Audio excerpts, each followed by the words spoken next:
Chapter 12. As much as I aspired to Kenny's cool, dispassionate rationality, Love Story succeeded in sucking me in along with every other high school girl in America. But there was something on the screen that mesmerized me even more than the heart-tugging story of Ally McGraw's sickness or Ryan O'Neal's blue eyes. The college campus where the 1970 movie was set, supposedly Harvard, seemed a wonderland. Set among pristine, snowy fields, here was a cathedral of learning whose denizens lived out what seemed like an antiquarian fantasy, debating under pointing arches, scaling book-lined walls, and lounging on leather couches. Apart from Camden, New Jersey, and the alternate reality of Puerto Rico, I had never traveled far from the Bronx, and I had certainly never seen anything like this. If I had known then that many scenes of Love Story were actually filmed at Fordham University in the borough where we lived, my future might have turned out very differently. Until those darkened hours in a movie theater, I hadn't given much thought to what life at college might be like or how it might be different from high school. Then in the fall of my senior year, the phone rang. It was Kenny, the familiar deep, steady voice calling long distance from Princeton, where he was a freshman. As he fed coins into the box every few minutes, he described the strange new world he was navigating. He advised me it was time for me, too, to be thinking about applying to college. And one thing he said sticks clearly in my memory because I had no idea what he meant. Try for the Ivy League. Ken was the first student we knew from Spelman to ever crossed into that world, and it wasn't a term that had ever come up in conversation. He explained that this was the finest college education available and that it would open up every door. I jotted down the names of the colleges as he rattled them off, tossing in Stanford for good measure. The next day, the guidance counselor had only one question as she was thumbing through the thick catalog she'd been taking down from the shelf. Have you thought about Fordham? A couple of pages of the books were devoted to each college, a mission statement in blandly aspirational code, a few statistics, generic black and white photographs of students looking earnestly engaged. When I said no to Fordham, she offered names of several more Catholic colleges. I told her I wasn't interested in a parochial college. I wanted to apply to Harvard, Yale, Princeton, Columbia, Stanford. She looked at me. Okay. And that was the extent of her guidance. This was an occasion when it would have never occurred to me to ask for advice. At a Catholic high school that served the kids of Irish and Italian immigrants, a focus on parochial colleges made perfect sense. Just getting into college was already more than most students' parents had accomplished. I happened to be graduating on the cusp of change that would soon see many of Spelman's students going on to the most highly competitive schools. But that fall, Kenny Moy at Princeton was pretty much the first Spelman student to walk on the moon. I got the application forms and wrote my essay, scribbling in the dark with not a clue as to what might be worthy subject or how to shape such a thing. I tackled the SAT in much the same way. The brochure that came with the registration form was the only hint I had of what to expect on the test. Anyways, I could not afford a prep course even if I'd known there was such a thing. Applying for financial aid was the easiest part. With my mother enrolled at Hostos Community College at the time, we were living mainly on the Social Security survivors benefits, supplemented slightly by Mommy's part-time work at the methadone clinic, her summer pay at Prospect Hospital, and the little that Junior and I contributed from our part-time and summer jobs. There were no assets to report. None of us even had a bank account. On paydays, I would walk 5 blocks from Prospect Hospital to the check cashing place near the train station to cash my paycheck, just as my mother had always done, just as the rest of the staff at the hospital did. To pay the phone bill, you'd get a money order there too. Cash was good enough for everything else. It's just as well I had no idea how selective the colleges I was applying to were. If I had known, I might have hesitated. I did understand enough to hedge my bets, though. City University of New York could serve as my safety school since it was public admission. Among the alternatives, I figured it likeliest I would end up at the State University at Stony Brook, at which Kevin was aiming. I'd quickly given up on Stanford as being too far away. Flying cross country to have a look would already have cost more than I could afford, never mind coming home for Christmas. Come November, a postcard arrived from Princeton with 3 boxes, a cryptic message besides each. Likely, possible, and unlikely. On my card, the first was marked with an X. This seemed more like a communication from a magic 8-ball than from a university. I wasn't sure what I expected to do with this occult clue, so I trooped off once again to the guidance counselor's office. Behind the look of utter surprise that completely rearranged her features, the oracle pronounced, "Likely means just what it says. There's a good chance you're going to get in." I thought to myself, really? I was still getting my head wrapped around this when a couple of days later I happened to walk by the school's nurse's office. "I heard you got a likely from Princeton," she called out to me as I passed. I stopped in my tracks. Yes, I did. "Well, can you explain to me how you got a likely and the 2 top-ranking girls in the school only got a possible?" I just looked at her. What did she mean by that?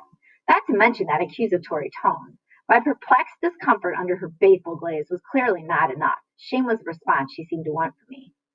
Sometimes, in such situations, an apt answer only occurs 2 hours later. Because of what I have accomplished on the forensics team and in student government. Because I work part-time during the school year and full-time during the summers. I may be ranked below them, but I'm still in the top 10, and I do much more than the others do. But even that undelivered comeback was far from complete. Her question would hang over me not just that day for the next several years while I lived day-to-day reality of affirmative action. At the time I was applying to college, I had little understanding of how the admissions process functioned, generally, let alone how affirmative action might affect it in particular. Barely a decade had passed since affirmative action had been implemented in government contracting. It was still an experimental in Ivy League college admissions, and few of the first minority students to benefit from it had even managed to graduate yet. Soon, those fat envelopes I came to recognize as acceptance packages stuffed the mailbox almost daily. Now that the choice was real and imminent, I sat down to more serious deliberation. Columbia, I realized, a mere subway ride away, was too close for comfort. I'd have no choice but to live at home, unable to justify the extra expense of a dorm room. That left Radcliffe, Harvard, Sister, Yale, and Princeton, each worth the visit. With love stories still lodged in my mind, I scheduled Radcliffe first. I was told after an interview at the admission office, a student group would show me around. But first I had to find my way to Massachusetts. As close as we had lived in Manhattan my whole life, I'd only been there on special occasions. The first date with Kevin, the Christmas and Easter shows at Radio City Music Hall, Alfred's Death March to the summit of Lady Liberty. On the miserable rainy day that my visit was scheduled, the cavernous hall of Grand Central Station seemed cold shelter, its vault dark with decades of grime. The railways were then staggering back, following a long decline, only recently rescued by the establishment of Amtrak, and in New York, the long reconstruction of Penn Station as Madison Square Garden. My $9.90 brought me a seat in a tattered car carpeted in cigarette butts. A sooty rain fell uninterrupted from New York to Boston, and by the time I had navigated from the Boston subway and walked the last few blocks to the admissions office, I was dripping wet like a sewer rat. I also was feeling a shade of disappointment. There are no neo-Gothic architecture aplenty, but the campus was no idyllic haven set apart from the world. Harvard and Radcliffe were fused with Cambridge, densely urban, tangled with honking traffic.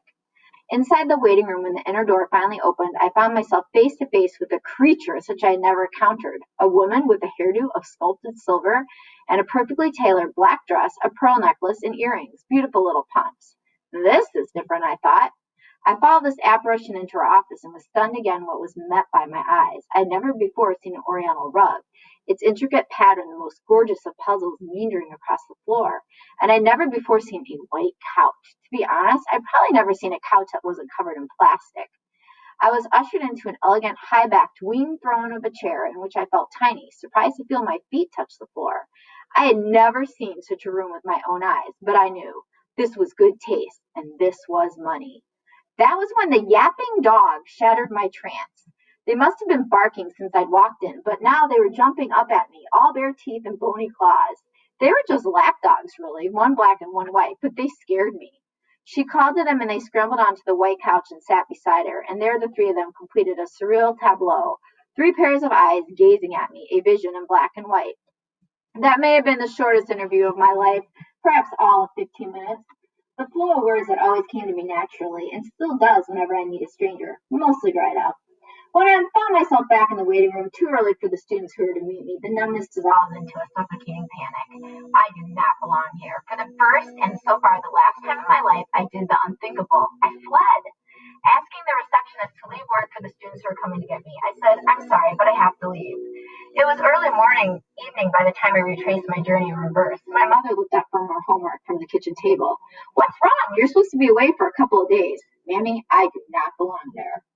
Her gaze seemed inclined to question this conclusion, but after a moment she said, "You know best, Sonia."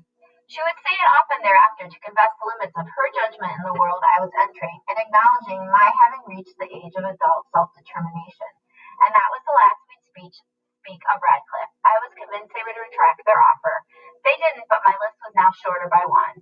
My visit to Yale was a very different story. When I arrived at the station in New Haven, an old hand by Amtrak now, the two Latino students sent to pick me up said they were coming from a campus protest. Eager to jump back into the fray, they apologized, saying they would just be dropping me off for now.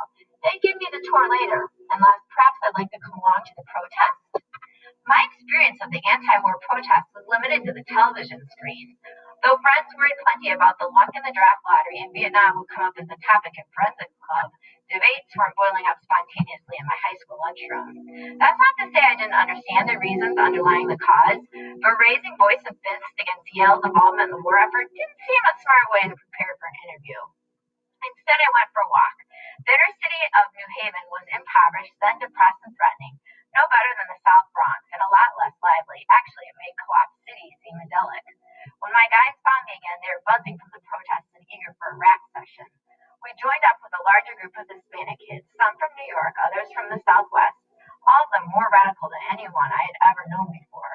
For 2 days, I camped in the dorm and scouted the campus in their company, listening to the talk of revolution, Cuba, Che Guevara, and feeling generally uninformed. At least Fidel Castro was a familiar name, and news of the Cuban Missile Crisis had penetrated even the cocoon of my Catholic school childhood, where communism was deemed a godless threat, more cosmic than political. I could tell purgatory from limbo better than I could recognize the distinctions between socialism and communism that spurred the arguments during those days at Yale. So embarrassed was I by my innocence that I would go to the library and read up on Che Guevara after I got home. I was embarrassed, too, by all the down with Whitey talk. It wasn't an attitude I shared, nor one I was eager to adopt. Many of my friends, most of my classmates, and virtually all of my teachers were white. Whether it was due to the indeterminate color of my skin or my very determined personality, I moved easily between different worlds without assuming disguises. Yes, I'd experienced prejudice aimed straight at me, from the blatant taunts of my street fighting days to the cold shoulder of Kevin's mom to the subtler barb from the school nurse more recently. But I couldn't see such narrow-mindedness as the workings of systemic forces of history, and certainly not as fitting neatly into a massive narrative of perpetual class struggle the way these Yale kids did. This stuff simply didn't define in any meaningful way. If somebody called me a spick, it told me a lot about them, but nothing about myself. And how could it help the situation to hurl a slur in reply? It was difficult to picture myself spending 4 years in this environment, especially with Kevin coming to visit on weekends. I left Yale thinking, not here, though I didn't feel the same panic urge to flee that I had felt at Radcliffe. Even if I didn't share their attitudes, I knew where these kids were coming from, and when they talked to family and home, I recognized how much we did share. By the time I went to Princeton, I was down to gathering loose change for bus fare. Amtrak now beyond my budget. When Kenny met me at the bus station, I was surprised to see his hair grow very long, an expression of his new freedom. We dropped my bag at his dorm before heading out to tour the campus. As we entered the main gates from Nassau Street, the sunlight on the balmy spring day danced magically on the sandy, collegiate Gothic architecture and the emerald lawns and surrounding woodlands, a prospect that has enchanted generations of Princeton students, but that took me completely unprepared. Even the bronze tigers flanking the entrance to ivy-colored Nassau Hall, reminding me of the stone lions that guard the New York Public Library, seemed more pensive and more elegant. Kenny had gathered a very small group of friends. Like him, they were exceptionally bright, but slightly offbeat, inner-city kids, radical in their politics, though quietly so, who conducted their lives at an arm's length from Princeton's preppy mainstream. We sat up late together in a dorm room that night, talking easily. Socially, it's a wasteland here, Kenny said, his judgment affirmed by solemn nods from the other freshmen. It's a bunch of very strange, privileged human beings, and you're not going to understand any of them, but intellectually, you can deal with these people. They're not that smart. At my interview the next morning, I felt just as comfortable chatting with the admission officers in his tiny corner office. He was professionally tweedy down to his leather elbow patches and little horn-rimmed glasses, but he was open and easy to talk to. Before the weekend was over, my decision was firm: a full scholarship captive, which is amazing. When, at the end of summer, I finally came to say goodbye, the woman at Prospect Hospital had taken up a collection. Sonia, go buy yourself some new shoes for college. But these shoes are comfortable, I said, my usual line. It wasn't the first time they begged me to upgrade my footwear. My feet blistered easily in new shoes, so once I had broken in a pair, I could never give them up. Everyone in the office had heard me on the phone defending my raggedy shoes to my grandmother. Buy some new shoes already. Make your grandmother happy was an old story. New shoes for college was just the latest twist. On Kenny's advice, I planned to get a bicycle once I got to Princeton. The only other purchase he advised was a raincoat. Mammy offered to buy it and came shopping with me. We searched up and down Fordham Road without finding anything I liked. We even stepped into Loman's my first time there. Though it was a discount house and popular in Co-op City, the prices to us were a shock. So we went, where else? To La Tercera, the Latino shopping heart of South Bronx on 3rd Avenue. No luck at Alexander's. I wasn't being fussy. I was just having a hard time picturing myself in that magical land of archways and manicured lawns wearing anything I saw on these racks. On the other side of the street, which was divided by the elevated train lines rumbling overhead, were the slightly more upscale dress shops, places where you might shop for a wedding or some very other special occasion, in this case, a last resort. There it was, glowing white with toggle buttons and a subtle flare of fake fur trim up the front and around the hood, as improbable white as a white couch, white of the blanket snow on the college lawn. You like it, Sonia? I love it, Mammy. This was another first. Unlike my mother or Cheeky or my cousin Miriam or many of my friends, I never cared enough to fall in love with a garment of clothes. But wrapped in this, I knew I wouldn't feel so odd. Unfortunately, it was a size too small. I tried on a couple of other coats, but my heart had been claimed and Mammy knew it. I was ready to leave and try elsewhere, but she said, Espera, Sonia, wait, maybe they can order it. She went to the counter and waited in silence as the salesman helped another customer, and then another, and then another. My mother is a very patient woman, so I know what it took for her to say, Miss, I need help. What do you want? The saleswoman snapped without timing. Do you have this in a 12? If it's not on the rack, we don't have it. Do you have another store? Can you order it? The woman finally turned and looked at her. Well, that would be a lot of trouble, wouldn't it? I was halfway to the door, fully expecting my mother to give up, but she stood her ground. I know it's a lot of trouble, but my daughter is going away to college, and she likes this. I want to give it to her as a gift. So would you please order this coat for my daughter? The woman's silent shrug spoke loudly enough. You're a royal pain. But as she turned away, she asked indifferently, so where is she going to college? To Princeton. I saw the saleswoman's head swing around in a cartoon double take. The transformation was remarkable. She was suddenly all courtesy and respect, full of praise for Princeton, and more than happy to make a phone call in search of my coat, which, as turned out, would arrive in a week. Mammy thanked her profusely and left a deposit. It was a lot of money, but that coat would last me all 4 years of college. It had to. As we were walking back to the station, I commented on this woman's change of attitude. My mother stopped and said, I have to tell you, Sonia, at the hospital I'm treated like a queen right now. Doctors who have never once had a nice word for me, who have never spoken to me, have all come up to congratulate me. Overhead, the train rumbled loudly, and I had to pause for a long moment before I admitted I had never dreamed what a difference Princeton would make to people. She looked at me steadily. What you got yourself into, daughter, I don't know, but we are going to find out.